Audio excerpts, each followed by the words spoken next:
कभी ये तीन तलाक का मुद्दा उठाते हैं, ये कभी किसी चीज़ का मुद्दा उठाते हैं। अरे जी, हमें हमारे हाल पे छोड़ दो, पहले जो महिलाएं बेटियां जो हमारी यहाँ रोड पे बैठी हुई हैं पहले उन्हें देखो।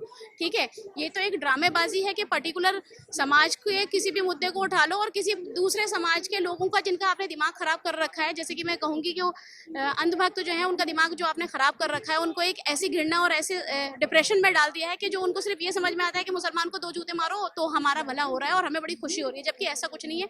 2 मुसलमान को पढ़ते हो तो 10 तुम्हें पढ़ते हैं। महिलाओं को तो ये इतनी बुरी तरीके से यूज कर रहे हैं। इन्होंने बनाया था कि बेटी बचाओ बेटी पढ़ाओ, ये बेटियां पढ़ाने के बाद ये बेटियां यहाँ बैठी हुई हैं। हम लोग पढ़े लिखे लोग इनका समर्थन में उतरे हुए हैं, तो रोजगार कहाँ है? रोजगार कहाँ है? काम कहाँ है? क्या हम हिंदुस्तान में आए दिन ऐसी प्रोटेस्ट में बैठे रहेंगे तो हिंदुस्तान की उन्नति कैसे होगी?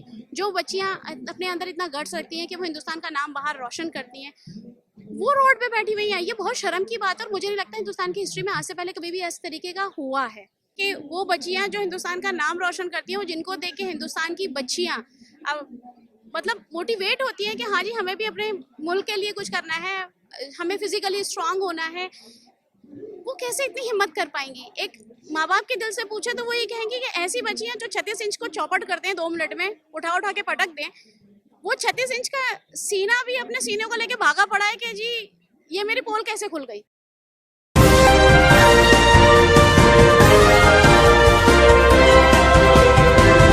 पलपल न्यूज से मैं हूं आपके साथ नदीम अकरम। दिल्ली के जंतर मंतर पर इस वक्त मैं मौजूद हूं, जो कि लगातार 4 दिन से पहलवान प्रोटेस्ट पर बैठे हुए हैं, पर सरकार के पास उन्हें सुनने का समय नहीं है। और जब सरकार से डायलॉग की बात की जा रही है तो वो कर्नाटक के चुनाव में बिजी है, जहां साफ तौर पर देश के गृह मंत्री कहते हैं कि हमें इन मुद्दों से कोई लेना देना नहीं है, अगर मुद्दे से मतलब है तो हम मुसलमानों का आरक्षण खत्म कर देंगे।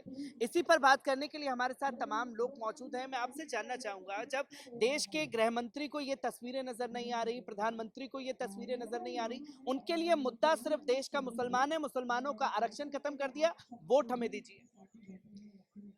देखिए, ये निहायत अफसोस की बात है कि जो इस टाइम की जो राजनीति जो चल रही है वो निहायत घटिया किस्म की राजनीति चल रही है। इसको मैं ये कहूँगी कि हिंदुस्तान की आन मान शान जो महिलाएं देश और विदेश में अपने हिंदुस्तान का नाम रोशन करती हैं, आज नौबत ये है हिंदुस्तान में कि वो रोड पे बैठी हैं। और ये इतना गंदा मैसेज ना सिर्फ हिंदुस्तान में, हिंदुस्तान के बाहर भी जा रहा है कि वो बच्चियां जो हिंदुस्तान का नाम रोशन करती हैं, वो जिनको देख के हिंदुस्तान की बच्चियां अब मतलब मोटिवेट होती हैं कि हाँ जी, हमें भी अपने मुल्क के लिए कुछ करना है, हमें फिजिकली स्ट्रांग होना है।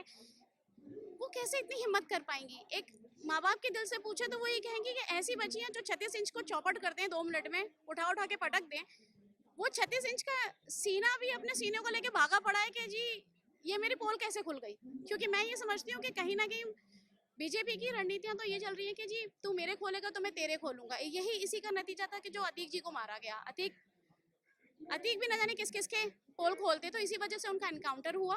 और इसी वजह से यहाँ पे मुझे लगता है कि इनको भी सजा नहीं दी जा रही है, क्योंकि इनके ऊपर अगर कार्रवाई होगी तो न जाने बीजेपी के कितने मिनिस्टर्स के पोल खोली जाए।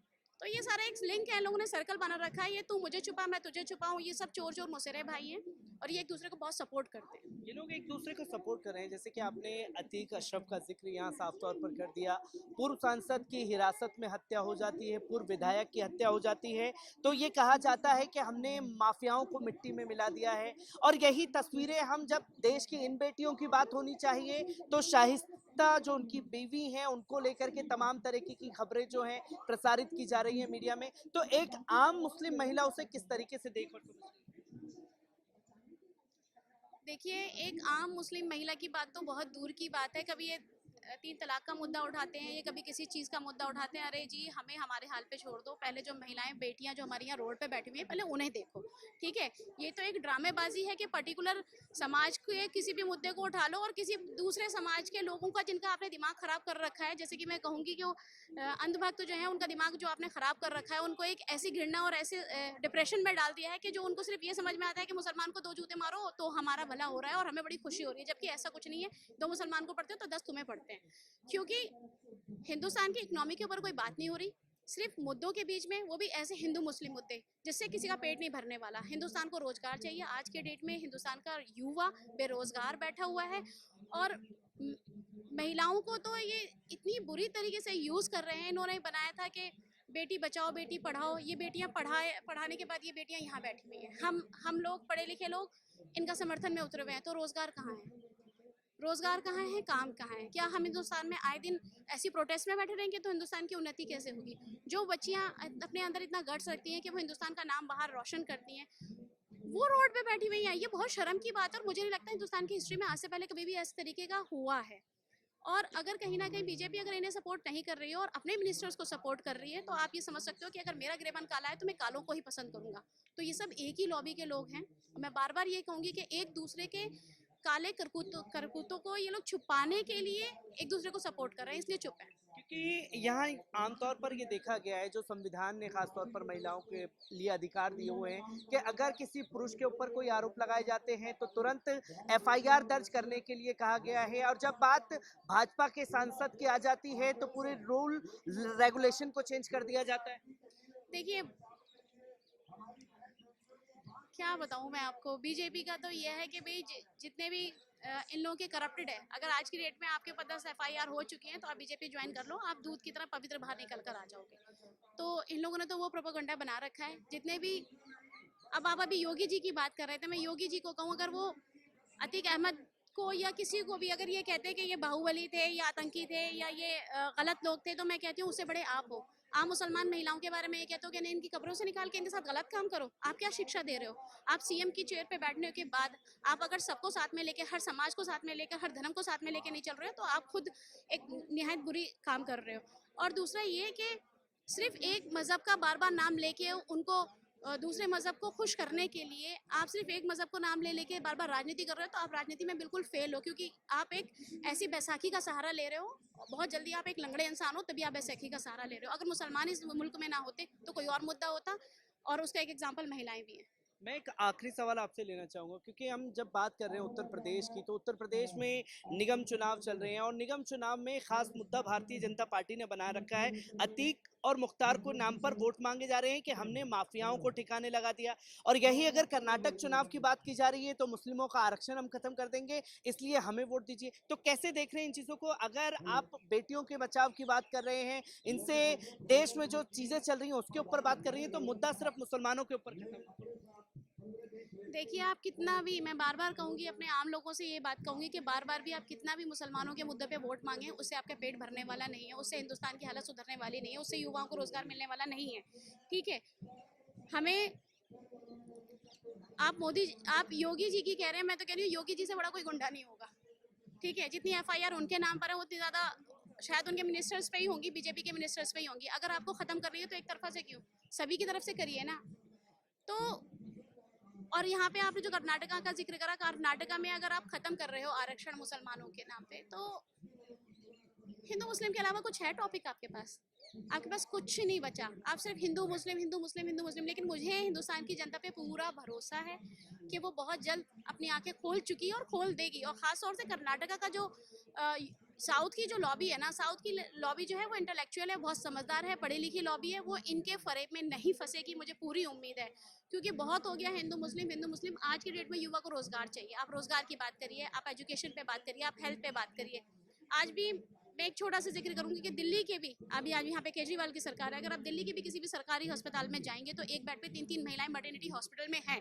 क्या आप उन मुद्दों पे बात कर पे? आज 75 साल हो गए, आपको खुद इतने साल हो गए इस राजनीति में आए हुए, 7-8 साल, तो आपने आज दिन तक मतलब एक मटर्निटी हॉस्पिटल में आपने एक महिला को एक बेड मुहैया नहीं करा पा रहे हो, और आप बात करते हो कि हिंदुस्तान के बाहर हमारा हिंदुस्तान का नाम हो रहा है, ये नाम हो रहा है, ये बेटियां नाम रोशन कर रही हैं। इन्होंने उस टाइम पे नाम रोशन करा था, लेकिन आज आपको नहीं दिखाई दे रहा, आपने आंखें बंद कर रखी है, लेकिन बहुत आपकी थू थू हो रही है।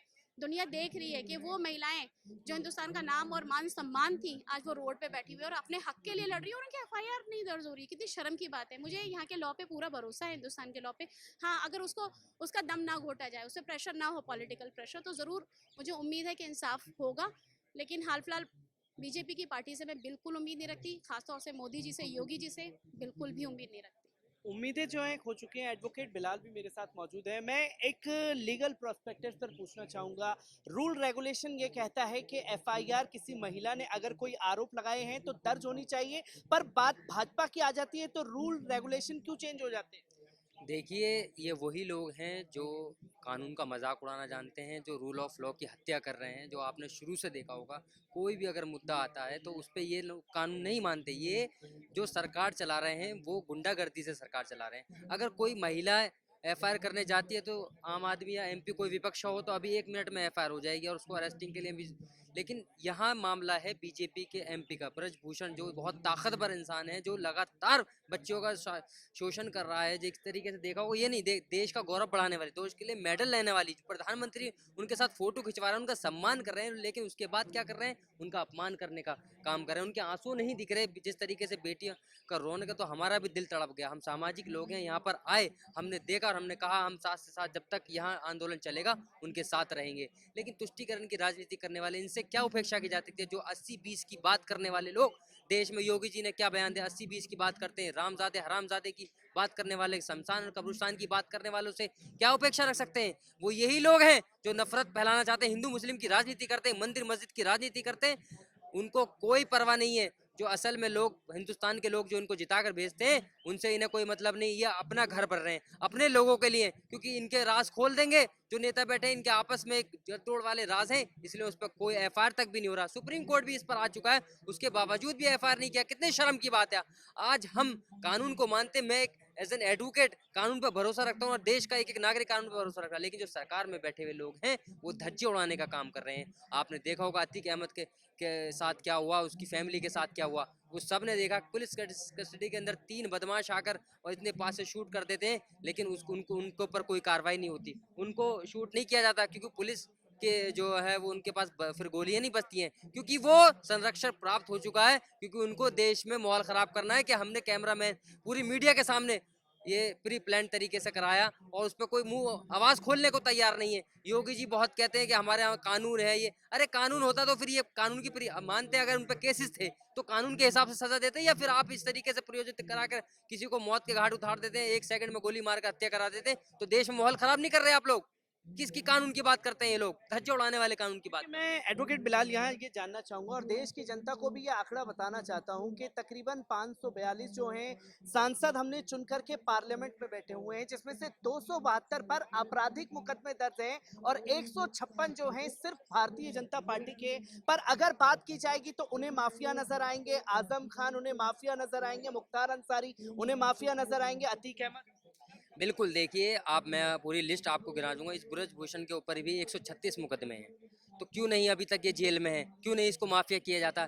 भारतीय जनता पार्टी के कैबिनेट में जिनके ऊपर बहुत संगीन आरोप हैं, आरोपों में जो है उनके ऊपर केसेस दर्ज हैं, लेकिन उनके ऊपर कोई कार्रवाई नहीं होती, क्योंकि वो सरकार से जुड़े हुए लोग हैं, वो भारतीय जनता पार्टी के लोग हैं। अगर आप मुसलमानों को देख लिए, मुसलमान का मुख्तार का नाम ले दिया, अतीक अहमद का नाम ले दिया, और जिस तरीके से आजम खान को देखा, उनकी पार्लियामेंट के सदस्य छीन ली जाती है। छोटे छोटे केस, गाय किताब चोरी, भैंस चोरी, ये बताइए कोई केसेस है? जो बड़ी बड़ी हत्या करके बैठे 302 के मुकदमे उनके ऊपर कोई कार्रवाई नहीं होगी। वो आज भी बाहर घूम रहे हैं, मंत्री बने बैठे, एमपी बने बैठे, उन पे क्यों नहीं कार्रवाई होती? हमारा यही सवाल है, इंसान है, निशान है कि भाई आप जो है निष्पक्ष काम करिए, आप निष्पक्ष बनिए। लेकिन आप निष्पक्ष नहीं बनते, आप जो है ऐसे लोगों को सपोर्ट करने का काम करते हैं, संसद पहुंचाते हैं, ऐसे लोगों को मंत्री बनाते हैं। आपको शर्म आनी चाहिए। आज देखिए देश की महिलाएं जिन्होंने देश में मेडल जिताने का काम किया, वो यहाँ पर रातों को सो रही हैं सड़कों पर। आपको सरकार के नाते उनको शर्म आनी चाहिए, आकर उस पर कार्रवाई करनी चाहिए। अभी तक एफआईआर तक नहीं हुई है। तो हमारा यही कहना है साफ शब्दों में, अगर आप तुष्टीकरण की राजनीति करते रहेंगे, कोई सरकारें आती जाती रहती है, कभी भी परमानेंट नहीं रहती, कभी भी आपकी सरकार उखड़ जाएगी।